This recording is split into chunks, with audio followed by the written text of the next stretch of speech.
बिस्मिल्लाहिर्रहमानिर्रहीम। अस्सलाम वालेकुम। होपलेस मेडिकोस में आप सबको खुश आमदीद। उम्मीद करती हूँ आप सब खैरियत से होंगे। आइए चलते हैं अब अपने लेक्चर की तरफ। आज के टॉपिक की बात करें तो आज का हमारा टॉपिक है रॉ कॉटन।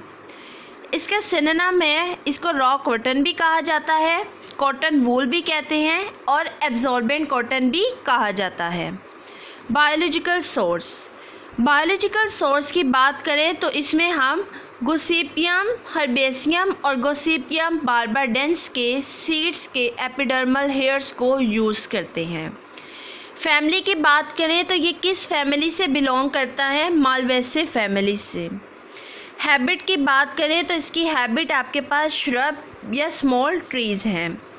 जियोग्राफिकल सोर्स की बात करें तो ये आपके पास सबसे ज़्यादा जो कल्टीवेशन की जाती है वो इजिप्ट में की जाती है, इंडिया में, साउथ अमेरिका में, यूनाइटेड स्टेट में, साउथ अफ्रीका में और पाकिस्तान में।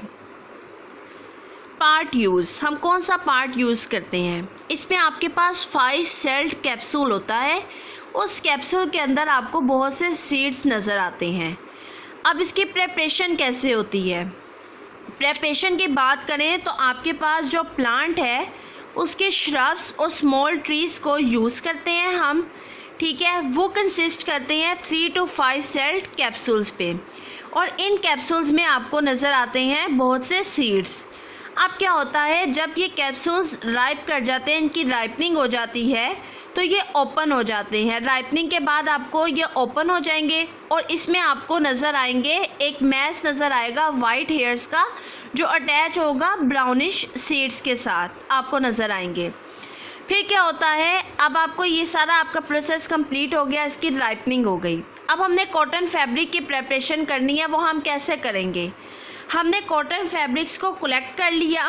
कलेक्ट करने के बाद हम उनको गिनिंग प्रोसेस से पास आउट करते हैं। गिनिंग प्रोसेस आपके पास क्या है? ये ऐसा प्रोसेस होता है जिसमें आपके पास जो है जितने भी सीड्स हैं और डेब्रिज है वो रिमूव हो जाती है। ये इसमें जो मशीन यूज़ होती है उसको हम गिन कहते हैं, रोलर टाइप मशीन होती है ये, ठीक है। इसमें आपके पास क्या होता है, ये मशीन आपके पास हेयर्स को पुल करती है और सीड्स को सेपरेट कर देती है उसमें से, और जितना डेब्रिस होता है उसको भी सेपरेट कर देगी। अब हमें जो मिलेगी कॉटन उसको हम कहेंगे एब्जॉर्बेंट कॉटन। एब्जॉर्बेंट कॉटन जो है, अब उसमें फर्दर उसकी प्रिपरेशन करने के लिए हमें उसमें से इम्प्योरिटीज़ को रिमूव करना पड़ेगा। इम्प्योरिटीज़ में आपके पास क्या क्या इंक्लूड है? इन इम्प्योरिटीज़ में आपके पास ब्रोकन या इमेच्योर सीड्स भी हो सकते हैं, ठीक है। लीव्स के कुछ फ्रेगमेंट्स भी आपको नज़र आ सकते हैं। इसके अलावा आपको कुछ शॉर्ट हेयर्स मिल सकते हैं। इन सब को, जितनी भी आपके पास इम्प्योरिटीज़ हैं, इन सारी इम्प्योरिटीज़ को हम लिंटर्स कहते हैं। अब जो लिंटर्स हैं वो आपके पास यूज़ होते हैं किसके प्रिपरेशन में? Lower grade of cotton wool और रायोन्स की प्रिपरेशन में हम लिंटर्स को यूज़ करते हैं। इसके बाद हम लिंटर्स को पास करते हैं कॉटन कॉम्बिंग मशीन से। अब ये कॉटन कॉम्बिंग मशीन क्या करती है? ये एज अ सेपरेशन प्रोसेस का मतलब इसका काम होता है कि सेपरेट करना, जितने भी हमारे पास शॉर्ट हेयर्स होंगे ये उनको सेपरेट कर देगी। इसके बाद ये उनको स्पिनिंग करेगी उनकी, और आपके पास जो शॉर्ट फाइबर्स आपको मिलेंगे वो शॉर्ट फाइबर्स, जो सेपरेट हुए शॉर्ट फाइबर्स, वो शॉर्ट फाइबर्स यूज़ होते हैं फर्दर किसकी प्रेपरेशन में? जो आपके पास बेस्ट ग्रेड की कॉटन वूल होती है, ये शॉर्ट फाइबर्स उसकी प्रेपरेशन में यूज़ होते हैं। अब आपके पास आपको जो कॉम्बर वेस्ट मिली, हम क्या करते हैं कॉम्बर वेस्ट के साथ, उस कॉम्बर वेस्ट को हम यूज़ करते हैं बेस्ट ग्रेड कॉटन वूल को प्रिपेयर करने के लिए। उस कॉम्बर वेस्ट को पहले आप लूज़ करेंगे, इसके बाद आप उसकी हीटिंग करेंगे। आप उसकी हीटिंग किसके साथ करेंगे? हीटिंग करेंगे हम उसकी डाइल्यूट सोडियम हाइड्रोक्साइड सोल्यूशन के साथ या सोडा ऐश सोल्यूशन के साथ, और इसका जो प्रेशर है वो स्पेसिफिक होगा। 1 to 3 एटमॉस्फेरिक प्रेशर आप रखेंगे और इसको 10 to 15 आवर्स के लिए हम हीट करेंगे। इसके बाद इसमें से फैटी क्यूटिकल जो है वो रिमूव हो जाएगी। वो फैटी क्यूटिकल जब रिमूव हो जाएगी तो जो ट्राइकोम वॉल है वो एब्जॉर्बेंट हो जाती है इस सारे प्रोसेस में। उसको हम फर्दर वॉश करते हैं वाटर के साथ। जब हम फर्दर वाटर के साथ इसकी वॉशिंग करते हैं तो इसके बाद हमें डीकलराइज़र भी यूज़ करने पड़ते हैं। हम इसकी डीकलराइजेशन करते हैं सोडियम हाइपोक्लोराइड सॉल्यूशन के साथ, और फिर इसकी फर्दर ट्रीटमेंट करते हैं डाइल्यूट हाइड्रोक्लोरिक एसिड के साथ। जब हमने इसकी फर्दर ट्रीटमेंट कर ली डाइल्यूट हाइड्रोक्लोरिक एसिड के बाद, इसके बाद इन फाइबर्स को ड्राई किया जाता है। ड्राई करने के बाद इनको कन्वर्ट किया जाता है फ्लैट शीट्स में। फ्लैट शीट्स में इनको कन्वर्ट किया जाता है। वो फ्लैट शीट्स को उसके बाद स्टेरिलाइज किया जाता है। स्टेरिलाइजेशन के बाद इनकी पैकिंग होती है। अब आपके पास एब्जॉर्बेंट कॉटन जो है या वैसे जो कॉटन वूल है उसकी क्या करैक्टरिस्टिक्स हैं या उसके क्या क्या करैक्टर्स हैं। एक तो वो वाइट होती है, सॉफ्ट होते हैं, दूसरा उसमें फाइन हेयरी फिलामेंट्स आपको मिलते हैं।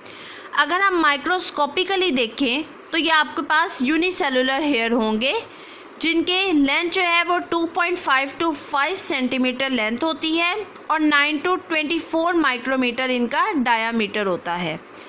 अगर हम ट्विस्ट की बात करें उनके नंबर्स की तो वो वेरी करते हैं। इंडिया में आपके पास जो ट्विस्ट है वो मोस्टली वेरी करते हैं 75 to 150 पर सेंटीमीटर। कॉटन हेयर जो है आपके पास ये पहले जो है सिलेंड्रिकल होते हैं, जैसे हम कहते हैं जब बच्चा छोटा है तो इस तरह का, इस तरह कॉटन हेयर्स जो हैं पहले जो है जब वो लगते हैं तब वो सिलेंड्रिकल होते हैं। इसके बाद जब वो थोड़े से और मैच्योर होते हैं तो वो आपको फ्लैट नज़र आते हैं। जब वो फुली मैच्योर हो जाते हैं तो वो ट्विस्ट बन जाते हैं, ट्विस्ट की फॉर्म में आपको नज़र आते हैं। कॉटन की बात करें तो ये ओडोरलेस होती है और टेस्टलेस होती है। केमिकल नेचर क्या होती है कॉटन की, ये इसमें आपके पास 90% जो है वो सेलुलोज होता है। इसके अलावा स्मॉल अमाउंट प्रेजेंट होती है वैक्स की, फैट की और रिमेन्स ऑफ प्रोटोप्लाज्म। इसके बाद एब्जॉर्बेंट कॉटन की अगर हम बात करते हैं तो एब्जॉर्बेंट कॉटन आपके पास प्योर सेलुलोज होता है। नेक्स्ट हमारे पास आते हैं यूजेस की बात करें तो हमारे पास ये सर्जिकल ड्रेसिंग्स में यूज़ होती है, मैकेनिकल सपोर्ट प्रोवाइड करती है और एब्जॉर्ब करते हैं ब्लड को, म्यूकस को और पस को। आपके वाउंड्स को प्रोटेक्ट करते हैं बैक्टीरिया से। इसके अलावा ये यूज़ होते हैं टेक्सटाइल इंडस्ट्री में for the manufacturing of explosives और सेलुलोज एसीटेट और अदर सेलुलोज डेरिवेटिव्स में की मैन्युफैक्चरिंग में भी यूज़ होते हैं। अदर सेलुलोज डेरिवेटिव्स में कौन कौन से डेरिवेटिव्स आ जाते हैं, इसमें आपके पास कार्बोमिथाइल सेलुलोज है, सेलुलोज एसीटेट फेलेट है, एथाइल सेलुलोज है, हाइड्रोक्सी प्रोपाइल मिथाइल सेलुलोज है, इसके अलावा मिथाइल सेलुलोज है, ऑक्सीडाइज सेलुलोज है और पायरोक्सिलीन है। ठीक है, नेक्स्ट हमारे पास आ जाते हैं कौन से हम टेस्ट परफॉर्म करते हैं। आइडेंटिफिकेशन टेस्ट की बात करें तो हमारे पास इसमें जो इग्निशन टेस्ट है उसकी बात करें तो जब हम इसको फ्लेम पे बर्न करते हैं तो ये हमें बहुत थोड़ी सी आपको स्मेल फील होगी और या फ्यूम्स फील होंगे, थोड़े फ्यूम्स और स्मेल फील होगी। ठीक है, और आपके पास ये बीड्स प्रोड्यूस नहीं करती और आप एंड पे आपके पास सिर्फ वाइट ऐश छोड़ देती है थोड़ी सी। इसके अलावा ये आपके पास अगर हम ड्राई कॉटन को आयोडीन और सल्फ्यूरिक एसिड सॉल्यूशन में डिप करते हैं या मॉइस्ट करते हैं और आप जो है आपको जो कलर मिलेगा वो ब्लू कलर की अपीयरेंस ये देंगे। ठीक है, नेक्स्ट हमारा टॉपिक है वूल की बात करें तो इसका सिनोनिम है एनिमल शेप या शेप्स वूल भी इसको कहा जाता है।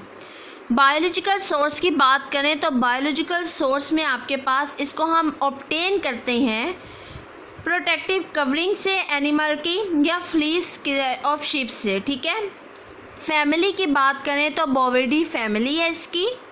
जियोग्राफिकल सोर्स, ऐसे कौन से कंट्रीज़ हैं जो वूल प्रोड्यूस करते हैं, इसमें आपके पास ऑस्ट्रेलिया है, रशिया है, अर्जेंटीना है, इंडिया है एंड अमेरिका है। नेक्स्ट हमारे पास आती है प्रेपरेशन की बात करें तो क्वालिटी और लेंथ, जितने भी हेयर्स की क्वालिटी और लेंथ है वो वेरी करती है एनिमल टू एनिमल। इसके अलावा हम वूल को ऑब्टेन किससे करते हैं? एनिमल्स से। एनिमल्स में हमारे पास शीप आ जाते हैं। इसमें हम स्प्रेड जो वूल हमें मिलती है, ठीक है, उसको हम एक फ्रेम हमारे पास बना होता है, उस फ्रेम के ऊपर स्प्रेड कर देते हैं। फ्रेम के ऊपर स्प्रेड करने के बाद इसको कवर कर दिया जाता है, नेट की वायर होती है उससे इसको कवर कर दिया जाता है ताकि हम सेपरेट कर सकें डिफरेंट साइज़ और क्वालिटी की वूल को। इसके बाद जो वायर नेट है आपके पास, उसको बीट किया जाता है और रिमूव की जाती है डस्ट और डर्ट को। आपको बूट्स और स्ट्रॉ पीसेस मिल जाते हैं, उसमें से आप उनको पिक कर लेते हैं। फिर आपके पास जो वूल होती है उसकी फ़र्दर प्रोसेसिंग की जाती है। फ़र्दर प्रोसेसिंग कैसे करते हैं? हम इसको वॉश करते हैं। बड़े बड़े टैंक्स होते हैं, उन टैंक्स में आपके पास क्या होता है, आपके पास वार्म, सॉफ्ट और सोपी सा वाटर होता है जो रिमूव करता है वूल ग्रीस को, ठीक है। ये आपके पास हेल्प करते हैं वूल ग्रीस को रिमूव करने के लिए। जो उसके बाद जो आपको वूल मिलती है उसको हम स्क्वीज़ करते हैं रोलर्स के दरमियान में, और बाद में इसको ड्राई किया जाता है और इसके फाइबर्स को हम लूज़ कर लेते हैं। आप वूल ग्रीस को रिमूव कर सकते हैं मैकेनिकल मेथड से भी, और ऑर्गेनिक सॉल्वेंट्स को यूज़ करते हुए भी रिमूव कर सकते हैं। आपको जो प्यूरिफाइड वूल ग्रीस मिलती है उसको हम वूल फैट भी कहते हैं और एनहाइड्रस लैनोलिन भी कहा जाता है। जो आपके पास ये वूल फैट है ये यूज़ होती है कॉस्मेटिक्स में और आपके पास ऑइंटमेंट्स की मैन्युफैक्चरिंग में यूज़ होती है। नेक्स्ट हमारे पास आते हैं कि एक अच्छी वूल के कैरेक्टर्स क्या होते हैं। आपको जो वूल है वो इलास्टिक इन नेचर मिलेगी, लस्ट्रेस और क्रीमी टाइप फीलिंग आएगी और स्मूथ हेयर्स होंगे। जब आप इनको टच करेंगे तो आपको स्लिपरी से फील होंगे। डायामीटर की बात करें तो डायामीटर 15 मिलीमीटर टू 40 मिलीमीटर होता है इनका। वूल जो है वो आपके पास इनसोलेबल होती है वार्म हाइड्रोक्लोरिक एसिड में और कूल सल्फ्यूरिक एसिड में। नेक्स्ट हमारे पास आते हैं कि इसके कॉन्स्टिट्यूएंट्स कौन कौन से हैं। वूल फाइबर्स की बात करें तो आपके पास जो वूल है वो इंटायरली कंपोज होती है प्रोटीन केराटिन से, ठीक है। इसमें आपके पास जो कंटेन करते हैं hydrogen, carbon, oxygen, nitrogen and sulphur. Raw wool की बात करें तो रॉ वूल में आपके पास जो वूल फाइबर्स होते हैं वो कंपोज होते हैं potassium salts of fatty acids. इसके अलावा उनमें डर्ट और डस्ट भी 25% प्रेजेंट होती है और वूल ग्रीस भी प्रेजेंट होते हैं। यूजेस की बात करें तो ये सर्जिकल ड्रेसिंग्स में यूज़ होते हैं। इसके अलावा आपके पास ये क्रीप बैंड्स में यूज़ होते हैं। वूल ग्रीस की बात करें तो वूल ग्रीस आपके पास ये जो वूल फैट आपको मिलती है, वूल फैट यूज़ होती है in the manufacturing of cosmetics and आपके पास ये यूज़ होता है मैन्युफैक्चरिंग ऑफ ऑइंटमेंट्स। नेक्स्ट अगर हम यूज़ देखें तो आपके पास ये यूज़ होता है फिल्ट्रेशन मीडियम के तौर पर। जब हम सिरप्स की मैन्युफैक्चरिंग करते हैं तो सिरप्स की मैन्युफैक्चरिंग में जो हम ऐसे सरफेस से बनाते हैं उसकी फिल्ट्रेशन के लिए वो भी वूल की ही होती है। इसके अलावा आपके पास ये स्टेनिंग पर्पस के लिए भी यूज़ होता है। माइक्रोस्कोपिकली अगर हम इसको ऑब्ज़र्व करें तो इसकी जो सरफेस है वो कवर्ड होती है एपिथेलियल स्केल से। Thank you. प्लीज़ चैनल को लाइक, शेयर एंड सब्सक्राइब करना ना भूलिएगा।